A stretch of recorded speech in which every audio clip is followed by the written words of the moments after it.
All right, so we're doing the morale tests. This is not a flank attack. The angle is wrong. So here we go. You're just going to have to take that on board. And we'll roll for morale. So we've got a morale 6 here.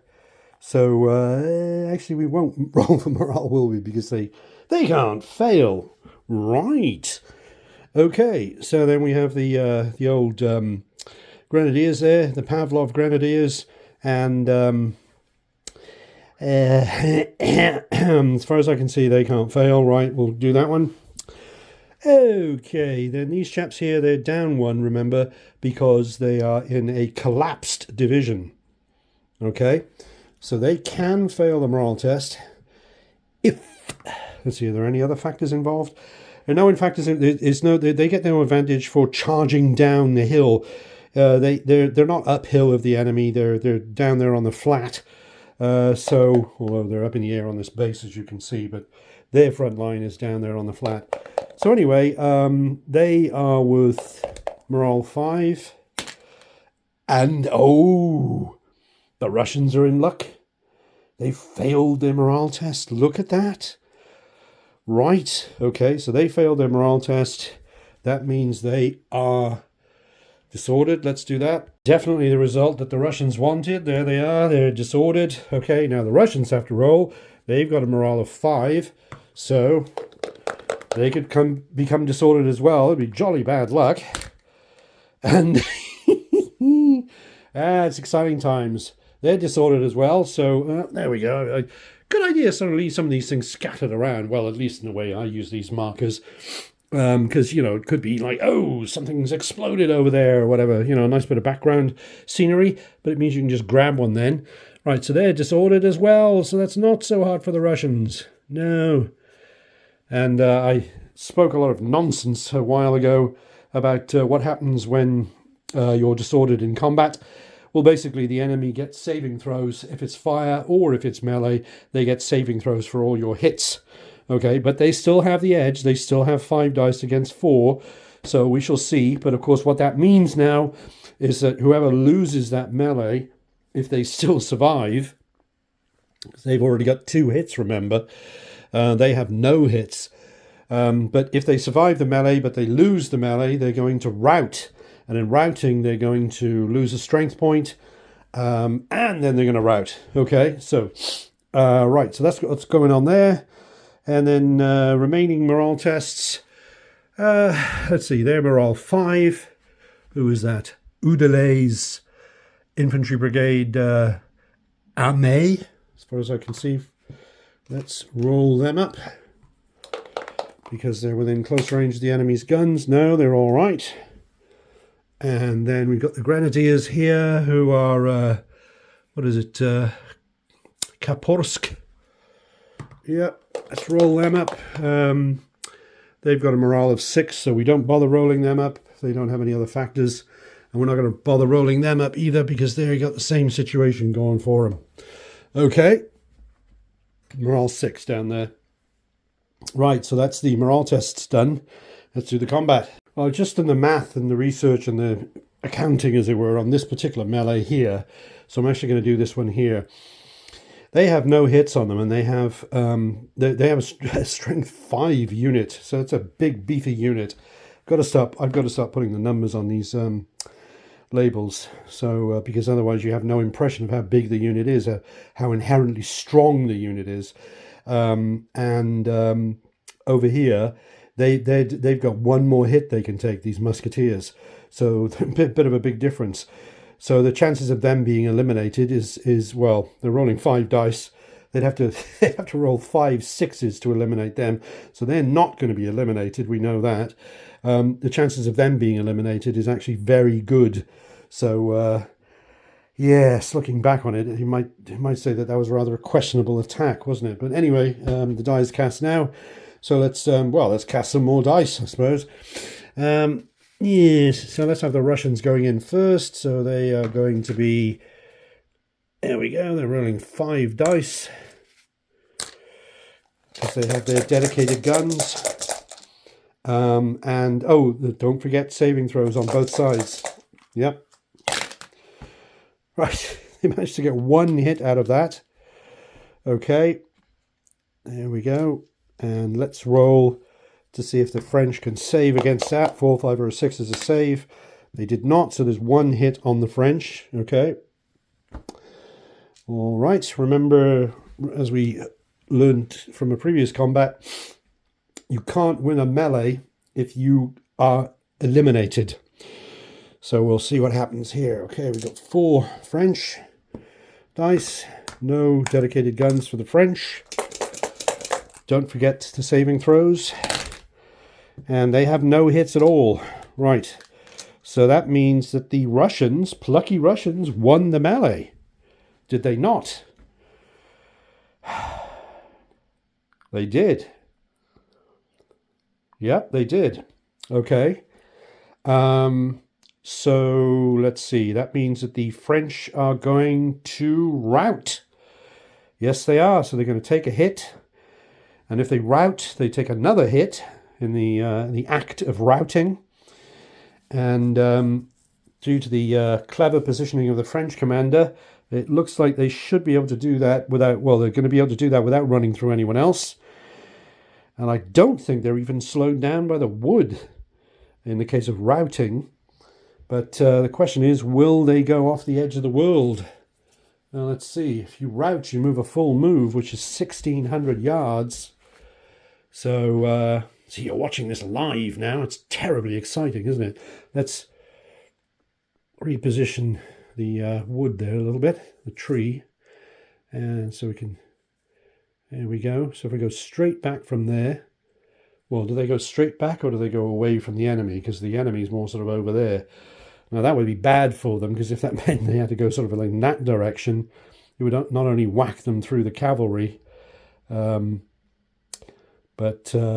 let's see. So if they went sort of like that, if you drew a line from the center of the enemy and the center of the friends, that would send them in that direction, which would mean that their front edge would be off the table. Yeah. I'm going to check that. I'm thinking that it's wrong to send them back here. That's straight backwards. The back edge would just get off the edge of the table if that was the case there. Got to find out if the wood slows them down too, and also I'll just double check the direction that they're supposed to officially take. Well, this is where we ended up here. It seemed that there was no doubt to me that the French infantry were going to be routing off the edge of the table, even if they had gone the more favourable way to them. Even if they had gone back this way, they were still running off the edge of the table. They're not slowed by the wood. They would have gone off the edge of the table.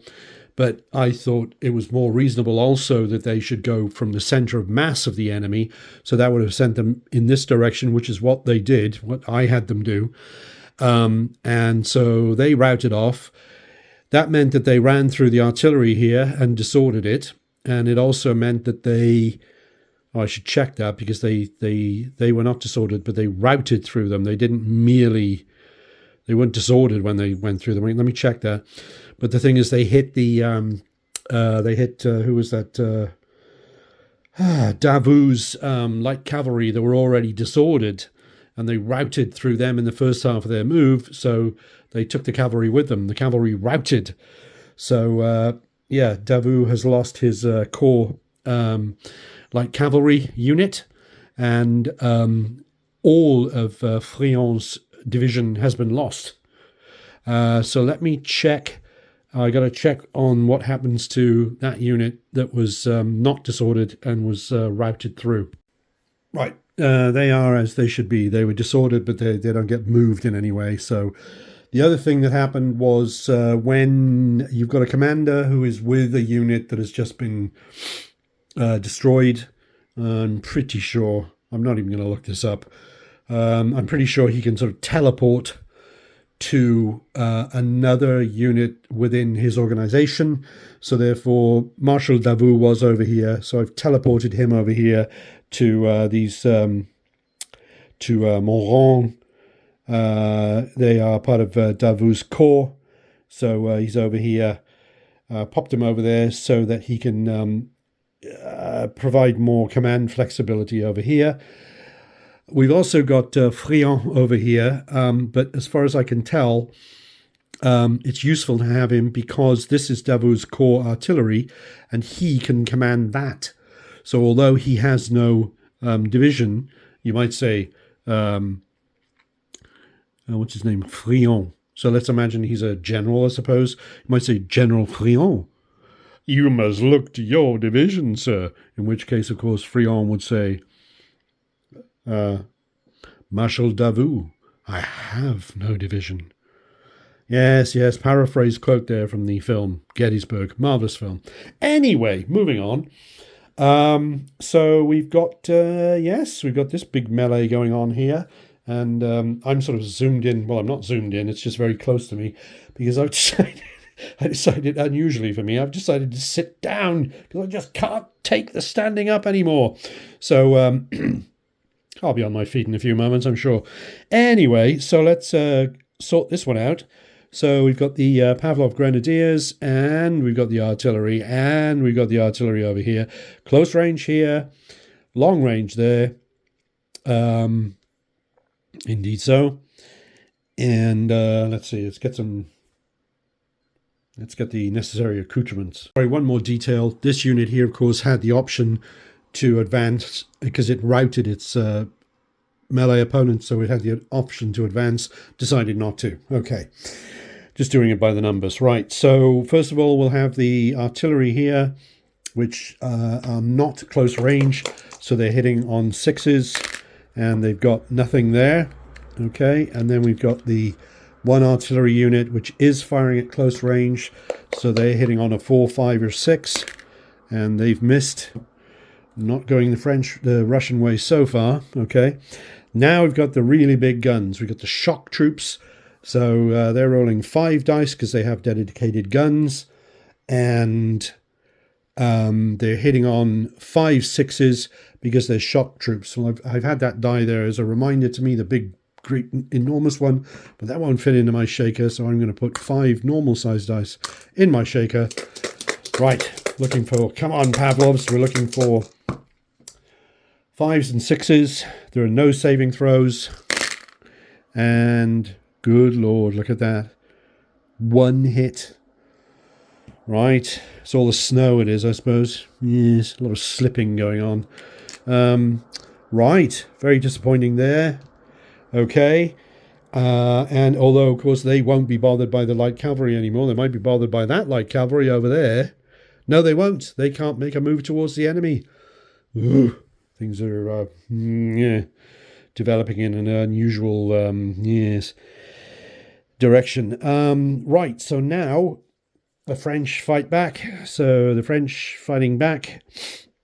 They've taken 1 hit. So far that means they're losing the melee. Yes, it does. Does mean they're losing the melee. So they've got 4 dice against the old Pavlovs. Yes. Oh my gosh, and they have not scored a hit. That means they've lost the melee. They have indeed lost the melee. So that means they're going to become disordered. And so let's see, they'll be disordered. They'll have to retreat from the enemy. So the question is, will that take them off the edge of the world? We'll calculate that. And it will disorder them. It won't push them back, but it will disorder them as they go through them. And it'll disorder them as well if they clip them as well. So let's sort of measure that off. All right, so here we see the final situation in this combat that took place over here with the Pavlov Grenadiers charging against Donnier's brigade from Moron's division. So they hit the chaps here. They were in this sort of square here, if you like, facing that way. I'm going to pan out a little bit here, sorry. Facing that way. So they hit them there. So the mass of the enemy was there. The French were here. So they had to retreat. They went through them, disordered them, didn't move them. Back here, they disordered themselves now, of course, because they lost the melee. And they also moved through the artillery, so they've disordered them as well. They've got 2 hits on them. And yeah, that's where they ended up. The Grenadiers gave some thought to the possibility of being able to occupy this position here, but they have heard some marching in the distance. They know from scouts, I suppose, or from people with spy glasses, that off to the southeast, which is, say, that way, there's another French division coming up. It's about to come up, I think, next hour. And so what they don't want to do is to turn a broad flank to this area down here. They could have moved into this situation here and just faced that way, but that still felt a bit funny. Because, I mean, if they can recover their disorder here, which they may be able to, they could then go straight forward and charge them in the flank. If they could recover their disorder, they could charge them in the flank, etc., etc. So they stayed back in a more sort of strategic position. It is just possible, I suppose, that the French, in their turn, might still be able to come through this way and attempt to charge them in the flank. But we shall see. Right, so, and then now I suppose it's... well, sort of business as usual, really, down there. We're going to sort out a little bit of artillery fire. Nothing too dramatic. Although, of course, the hits have piled up on the old... let's see, what do we got?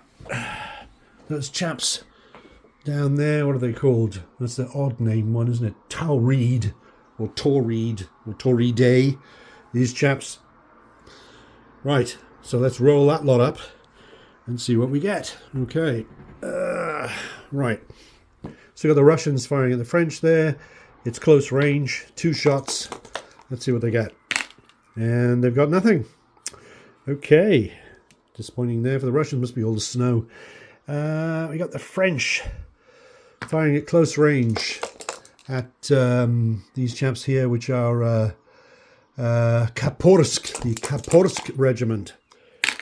And they're firing at close range, so they've got 2 hits on them. That means they've got a total of 4 hits on them now. So can't remember what the strength of that unit was. We'll soon find out.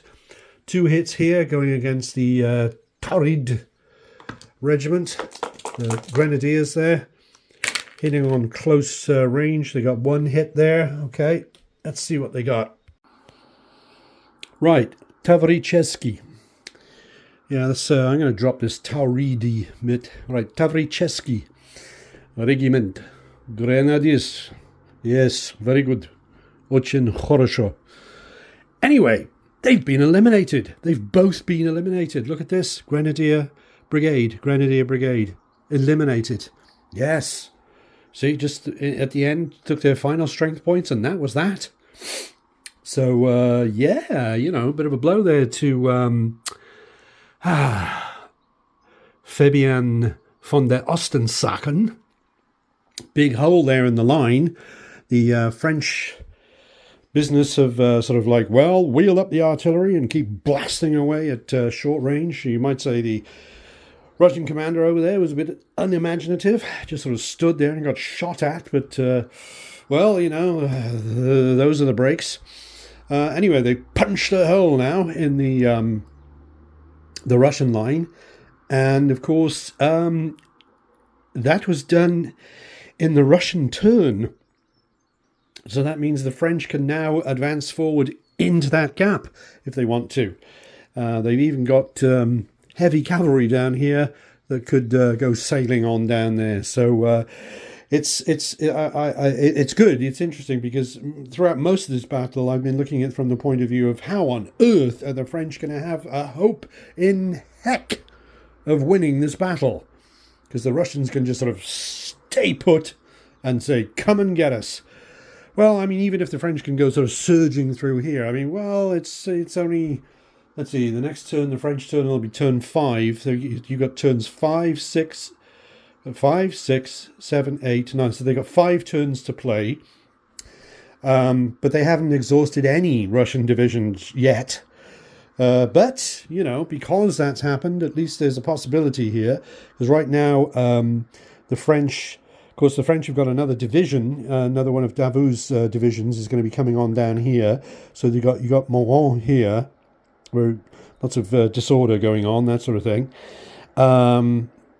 Old Crayon down there has been completely wiped out.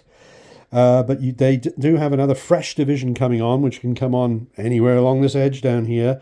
So they could come on here, for example. They're out of command, but they are, other than that, they're sort of steady troops, but they're not stationary. But if they charged straight at them, it would be like moving troops against moving troops. There's no particular edge there. So I'm not sure I like the sound of that from the point of view of the French commander. On the other hand, coming up this way, maybe trying to bag the old Pavlov chaps regiment, Pavlovsky. I'm reading a few notes. Sounds like that might be a nice. I don't say better, but Pavlovsky. Yes, I'm going to start calling them that because I understand that's what you would say if it was Russian. And there we go. Let's see. So so we got that nice big hole that's opened up there through the continuous pounding of the artillery at short range, presumably all kinds of filthy stuff like canister. And good Lord. It's all terribly exciting. And that is the end of the combat, clearly. There's no one who has suddenly had a... there are no... Is that true? I'm just looking. There are no exhausting divisions who have just taken hits. That's right. Because if they had, you'd have to check for morale collapse. Right. We've had some exhausted divisions, but they're no longer with us. And there's an exhausted division here, but they haven't taken any hits. Other people have taken hits, but they're not exhausted. There's a lot going on. I like it. Okay, here we are. It's French turn 5. It's noon on the 8th of February 1807 at Eylau. Preußisch Eylau. Yep, that's where we are. And let's see, we can see there's a lot going on. Now, what I've done is I've set up, it's the end of the French move. As usual, I've set up the morale test dice for everybody. But I've run out of combat dice. There's so much combat going on that I've run out of combat dice. So I'm going to have to sort of do this lot first, and then we'll do the combats over there. And there's been some decisive action. Now, one of the key things that's happened is that over there, von der Ostensachen, his exhaustion point is 12 strength point lost. They've already lost 8. So if the French can bag another 4 strength points, do that much damage to the Russians, that will cause the division to be exhausted. So the French decided that now was the time to make the decisive move. So what they've done is they decided that it was too risky to just go across here and charge straight into them, because if they had, French would have been rolling 4 dice and the Russians would have been rolling 7 dice, and it was decided that that was too much. So what they've done is the key reason they decided it was time to attack was because of, as you can imagine, because of this hole that had been caused here, which gave the opportunity both against that unit there, the grenadiers there, and also the musketeers over here belonging to Bagavut, to attack them with 2 units, one of which would be in the flank. Even these dragoons back here had the possibility of being able to charge them in the flank, and the cuirassiers, which were a bit further back, one of them, I think, or maybe somebody from over here, could have charged them in the flank. But the idea was that because these chaps here are corps troops, they would have great independence of action. They are only light cavalry, but that doesn't matter much in an infantry melee. So they went into the flank there, and basically all this lot, which is Saint-Hilaire, all his infantry have gone forward. They have gone into melee, they've charged them. And so instead of them just charging wildly into a melee and getting some awful result, they've actually stopped short. Now, that does mean they've stopped within musket range deliberately. The idea is to cause something very bad to happen here, and then, hopefully start sort of rolling up the line or something like that, and exhausting the division in the process. Same sort of thing over here, attacking frontally and also attacking on the flank. Let's see, what else have we got? Generally, there's been a general movement forward. Guns being moved forward, for example, artillery being moved forward. The cavalry here have moved forward slightly, just to be a little closer to the enemy. Same thing has happened down here with these two divisions. As usual, nothing has gone on here, nothing has gone on there. They can't even move towards the enemy, so they're just there for the time being. Let's see. Friant, who's lost his division, but is taken charge of the Davout's Corps artillery, which is itself in very bad shape, has just sort of scooched them down here out of the way because we've had some decisive action down here. These chaps in the wood have been able to charge forward and hit this lot. It's not a flank attack, but they are attacking them.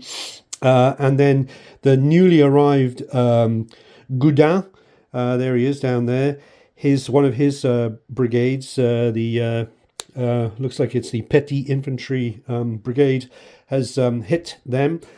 Good thing about that is that these chaps here, these plucky but belabored musketeers, they are disordered and they've had 2 hits. They've only got 1 more hit left. So there's a good chance that, very good chance that these chaps are going to be able to dispatch them at this hour, in this turn, in other words. His other brigade, which is down here, which is, who is that? Gautier, I suppose. So he came from this angle down here. The idea was that he wanted to be facing the enemy, not at a sort of stubby little bit like this, which is what they're doing over there, where they're in great danger of being repulsed and sent off the edge of the world. But instead they've come from this direction. Actually what they did was, one of the key things they wanted to do was to, they wanted to get rid of the interfering Cossacks that were down here. So under Volley and Bayonet, what you do is you move up to them. Cossacks then have to act as if they've lost a melee. They're disordered. They retreat half their move. And then these chaps have then got remaining half their move distance, or what's left, whichever is less. And anyway, they ended up there. They couldn't go any further. Excuse me. And Goudin's artillery, which came on, as you can imagine, limbered, so it's unlimbered there and is able to fire on the grenadiers at close range. And down here, more decisive action. We've got Morand, and his chaps have charged forward here. They're sticking their necks out, certainly. They've charged forward to hit this lot because they are they're disordered, but they're also musketeers. Sorry, they're not musketeers. They're these chaps are Jaegers. That's right. They don't have dedicated guns, so they've only got 4 dice. Okay, and they're disordered as well. And so the idea is to smash against them. Okay. And then these chaps weren't able basically to fit down there, so they've also picked on a disordered unit, the artillery, right there. Okay. Yeah, so it's, up and at 'em, basically. Right. So we're in a position to do the morale tests. I suppose we can do those for everybody, regardless of the fact that we don't have all the combat dice out for everybody. That doesn't matter. Okay, so let's start shaking up some dice. Okay, so we'll start down here with Donier. Yeah, that's it. Donier. Right. It's got a morale 6, and I don't see anything interfering with that. And he's passed his morale. Okay, or rather, they have passed their morale. And now we'll go for the Osman Tolstoy's artillery here, which is disordered, so that takes 1 away. So they're knocked down to a morale of 4, and they're fine. They've passed that. Okay. Okay, then we've got Brouard, belonging to Morand's division. Their morale 6, and I don't see anything interfering with that. Actually, no need to roll that, was there, come to think of it. Chaps down here, they're morale 5, but they're disordered, so they're on morale 4. Let's see what happens to them. They've passed their morale test. Okay. Then we have the Pavlovsky Grenadiers. Hard as nails they are. Right, so they morale 6, but they are taking flanking fire, so that's going to make them morale of 5. And, ooh, they have failed. I'm going to check that flanking thing. Yes, it would have been a lovely time to charge them, but it's too late to think about that now. So there they are. They are disordered. Yeah, they had the wind up because of the being either meleeed or short range fire from the flank. Okay. All right, moving on. These chaps here, they've just arrived, haven't they? So they're morale 6. All the chaps arriving are morale 6. So I don't see anything affecting that. Okay. Oh, that's right, we don't have to roll for them, do we? No. Okay. These chaps here are morale 5. Okay.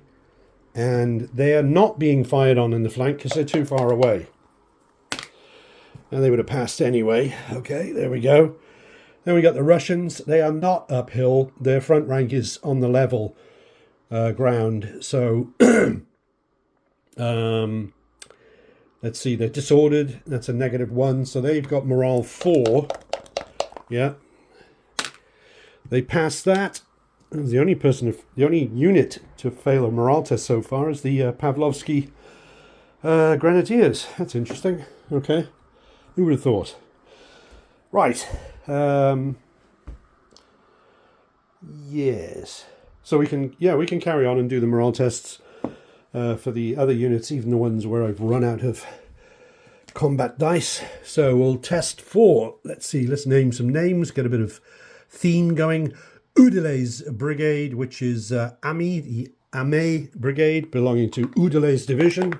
Let's see what they've got. They've got morale 5. Yes, you see, they can fire at them, but it's not flanking fire because it's not coming from behind a line along their front line. You'd have to have somebody more sort of down here-ish. So there we go. Anyway, so I don't see anything affecting their morale. They pass, all right. Then we got the Russians, who have a morale of 5, and but they are being meleeed in the flank, so they've definitely got a -1 there. Morale 4. Okay, they pass. Then we have the French attacking them. They have a morale of 5 themselves, and they pass. And then we have the light cavalry corps troops belonging to Augereau. All right, they're morale 5. Now, they had to charge uphill. I'm going to look that up. Right, the advantage for higher ground is added to the defender. It is not subtracted from the attacker. So they will get a +1 for it. Right, so let's roll for the cavalry. Cavalry are fine. Boy, everybody's passing their tests. What's going on? Right, so while it's in my mind, we're going to give them a +1 to their morale because they're defending uphill. Now, are they? That's right. They're the so-called. So you might sort of, well, grenadiers because they got the funny hats, the pointy hats, but the designers didn't. The designers of V&B didn't want to give them a morale of 6 for some reason. It wasn't a mistake, but they're going to have a morale of 6 now because they're uphill. And they didn't need it anyway. They passed. Everybody's passing. What's going on? And you certainly can't say, oh, there's something wrong with your die, mate, because, as you can see, I'm using rather more than one die. Right, we're actually going to have to scooch around the side for this, aren't we? Yes, it's all terribly exciting. There you go, the French, morale 5. Let's see what they can come up with. Yes, they're attacking uphill, but as we say, that does not negatively affect them. It positively affects their enemy. Isn't anyone going to fail their morale test? Right. Saint-Hilaire Line Regiment 43. I don't know how to say 43 in French. I'm sure somebody does. Probably millions of people do, come to think of it. Anyway. You see, there's a failed morale test. Right. They rolled 6, which is good enough to fail a morale test. So let's mark them. Yes, so presumably they got the wind up because they're facing this artillery up here. Oh dear, nasty. And then finally, final morale test. Oh, there we go. We got those musketeers up there on the hill, so they've got a morale of 5. They're taking the test because they're within close range of the enemy. Oh, that's a silly place to roll it, wasn't it? But I rolled a 4, but it is a silly thing to roll it into. There we are. So they passed their test. So the only 2 units that failed the morale test were over there. We can zoom in on them. How do we do that? There we go. Whoops. Yes. The old Pavlovs there. Where are they? There they are. This is lazy camera work in the centre. Yes, they failed their test. And then zooming out, we had Regiment 43, and they failed their test. Everybody else passed. Whew, right. All right, well, let's get going with the combat, shall we? Okay, so remember, let's see, if you're disordered, it means that the damage you do to the enemy is, everything's going to have a saving throw. Right, so these chaps are going in here, and yep, here we go. Right, so what am I looking for? Shaker. Here we go. Sorry. Right. Okay. Let's see here. Right, so we've got Donier against the old artillery there. Okay, and they managed to get no hits. Oh, if they lose this melee, there are going to be some long faces around the next staff meeting with the French commanders. So let's not just leave dice laying around. That's sloppy. Okay, hang on a second. Sloppy staff work. There we go. Right. So nothing out of them. So they're going to fire back. They've got. Oh god, we got all this too, haven't we? Right, so this one's going to get a saving throw. Short range. It's a miss anyway, okay. But then we've got the fire coming in from these chaps here, this way, which they've got the arc, and they've got just about enough range to be able to get them. So this is just straightforward fire. There are no saving throws here. So if they get, what is it? If they get 1 hit, means they've lost the melee. Sure does. Oh, they did. They got a hit. Okay. So, here we go. That means Donier. What are they going to do? They retreat away from the enemy. There's the enemy. They're going to go that way.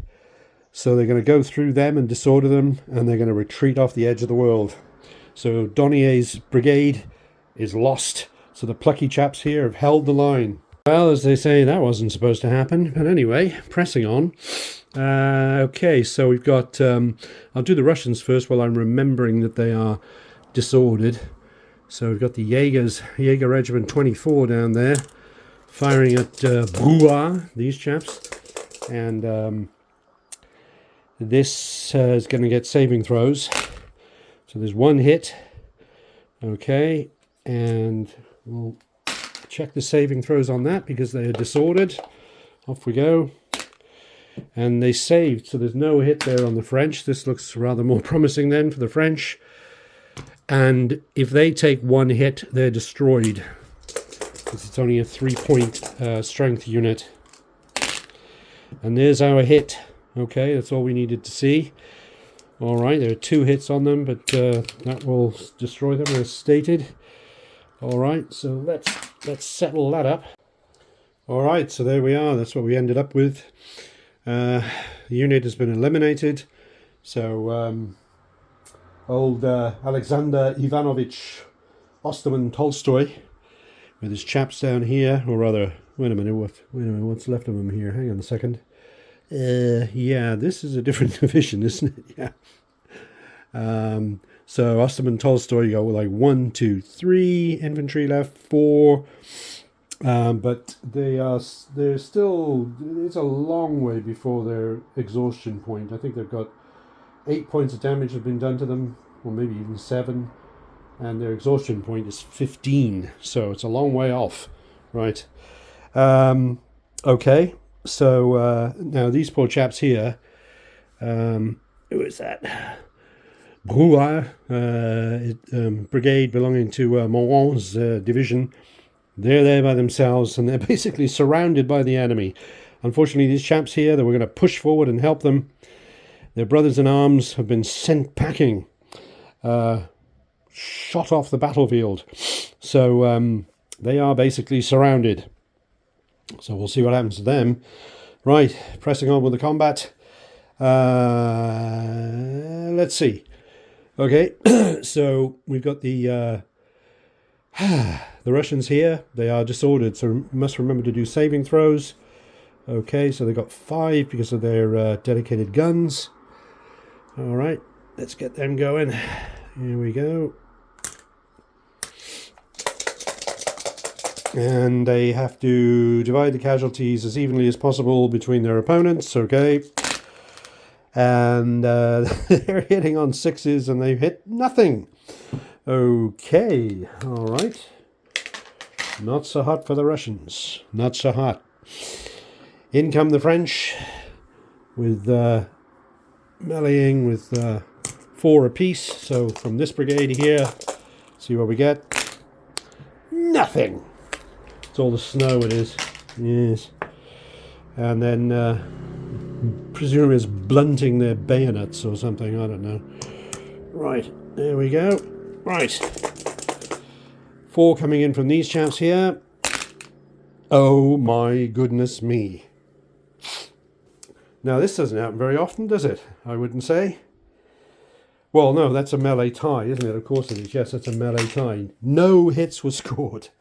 So that's a melee tie, so you have to now resolve the melee tie. Well, this is quite extraordinary, isn't it? Because these chaps here, you know, they've got 1 strength point left. They're disordered. They're not uphill. They're on the flat.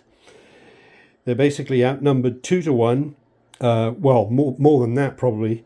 And these chaps are morale. No, they're morale 5. That's right. They're a different division. They're morale 6. So we're going to be using their factor in the melee tie.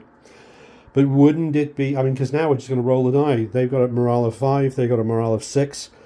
Wouldn't it be funny if they, just because of the rolling, let's just roll the dice. Okay, well, the French won anyway, so there we go. Right, we don't have to sort of torment ourselves with that situation. So yeah, you know. So what happens now, of course, is that means they lost the melee. They're already disordered, so that means they're going to rout. And when you rout, you lose a strength point. So if they lose a strength point, they're eliminated. But even so, you... Ooh, how does that work? I think they have to rout first and then you have to check their route path anyway. Because I'm thinking about, you know, whether they're going to like interfere with these chaps here. Let's sort that out. Yeah, I just checked it out, and they will lose the strength point because they're going to rout, of course, as stated. But you move them first to... I got to check that. Check that distance again. They've got to make a full move to the rear, which for them would be 1,600 yards. Half of that is 800 yards, yes. So they will contact friends in the first half of that. So they will pass through them and disorder them. And then eventually they'll get to there and then they'll disappear because they've lost all their strength points. So let's do that. Right, here's a simple business to resolve. These chaps here, close range, firing at those chaps there. Right, here we go. And they've scored a hit. Okay. Let's mark that up. Okay, and the mayhem continues. Here, of course, we have the forces of Karl Fyodorovich Bagovut. Yes, you see? And there we go. The brigade down there is, what is it? Polotsk. There, the musketeers. Here we have Udale with Amé's brigade. And over here we've got Regiment 63. Now they have a strength of 3. They have a strength of 4. They have a strength of 3, if I remember correctly. Yeah, but if Oudalay takes 3 hits, his division will be exhausted. Worth keeping in mind. Anyway, the die is about to be cast, so off we go. So we've got the melee here. Melee, they do count as hitting them in the flank. And let's see. We did decide it was a legitimate flank attack, right? Yes, I'll allow it. Oh, it doesn't matter. No, that was just... Sorry. This is Volley and Bayonet. That just counts in the morale test. Okay. Right. So, what do we want to roll up? Let's roll up the French shooting, rather combat first, because all their dice are going to be the same. So they've got... Here we go. I'm going to be rolling up 8 dice for them. And let's have Regiment 63 going in first.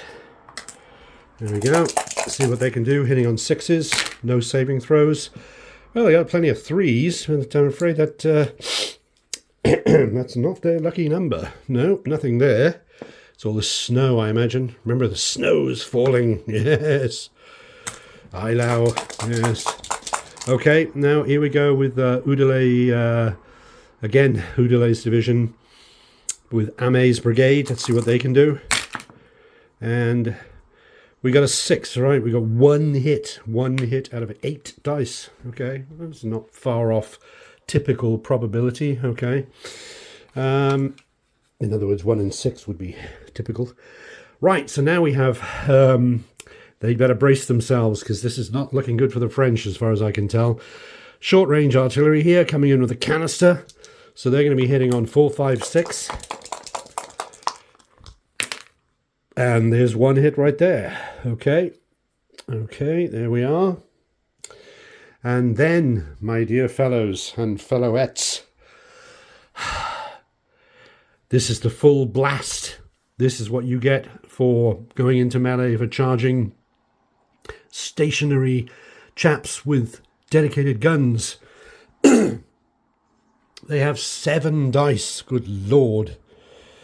Yes, here we go. All right, there we go, 7 dice. Now, meleeing, because they're attacking them in the flank. But I'd say they still have to divide up their hits as evenly as possible between the 2 units. I think that's the way you're supposed to do it. Of course, you should always roll the dice first. Well, no, it's nice to talk about the rules out loud, I suppose, because it helps viewers who, it'll help viewers who are not that familiar with the game. Right, well, as we can see, they got 2 hits. So, and there are no saving throws. Nobody's disordered. So that means there'll be 1 hit on them and 1 hit on them. So clearly, the French have lost the melee. Well, as they say, that wasn't supposed to happen. Right, let's sort that out. Okay, now the sequence here becomes important because... what can happen? Oh, sorry, let's just recap what happened here. Small detail. So, Oudalay's chaps, his 2 brigades, were both forced back. And so, these chaps here, was it Regiment 63, were forced back to here. That ran them through the artillery there, which had become disordered and also lost their stationary status. And then these chaps here, Amé's brigade, was forced back here and also ran through some artillery, which have now become disordered. Okay.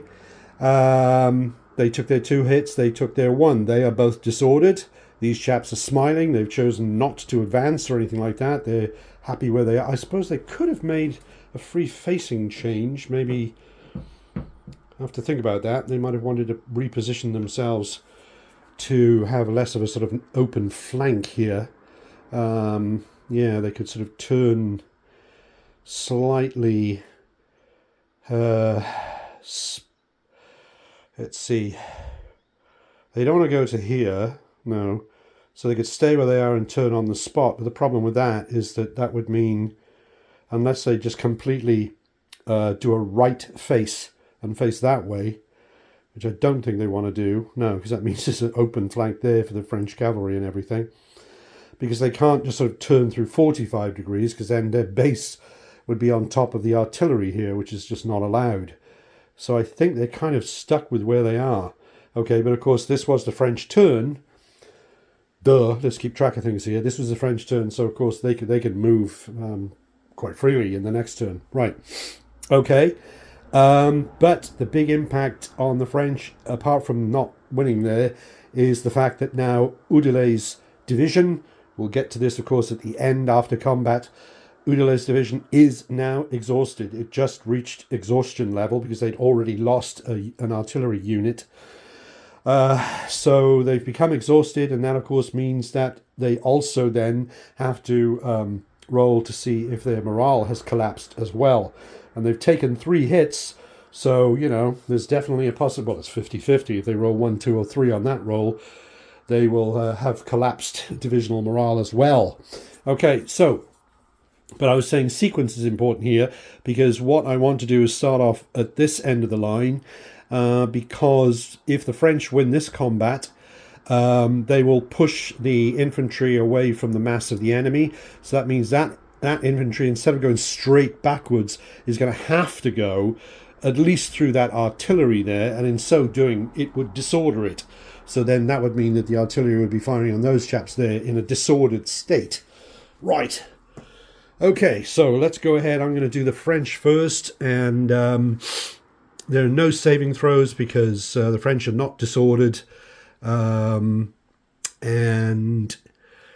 yes, if the cavalry were fighting a disordered enemy, then that would make a big difference, but they're not. So let's just roll up those 8 French dice. Right, so let's have the... this is our first... Is this our first cavalry charge? I think it is. It's our first cavalry combat of the battle. Yeah, so... excitable chaps, these... yes. No, it's not, is it? No, we had their brothers-in-arms attacked up here, didn't they? Here-ish, yes, and then got seen off. Right, in go the light cavalry, and they've got 1 hit. There's no saving throw, so that's a hit on the Russians there. Okay, get that out of the way. And then we have the jolly old... now, this is Saint-Hilaire. Yeah, those are corps troops that belong to Augereau. And then, all right, let's make it a bit more thematic and have the actual name of the channel is covered up. No, it's not. Regiment 36, belonging to Augereau's corps and... no, not. Belonging to Saint-Hilaire's corps and division. Let's start doing this back here, I suppose. Just one moment, ladies and gentlemen. There we are. Okay. So in we go with looking for 6s. Nada. Boy, it's all the snow. There's always been very low casualties. Right. So they've caused 1 casualty. And the enemy's coming back at them with 7 dice. So, not looking so hot for the French. By my reckoning, we'll see what happens. Right. Good Lord, look at that. 4 5s, but no 6s. So, by a whisker, the French win the melee. Ha ha! Let's sort that out.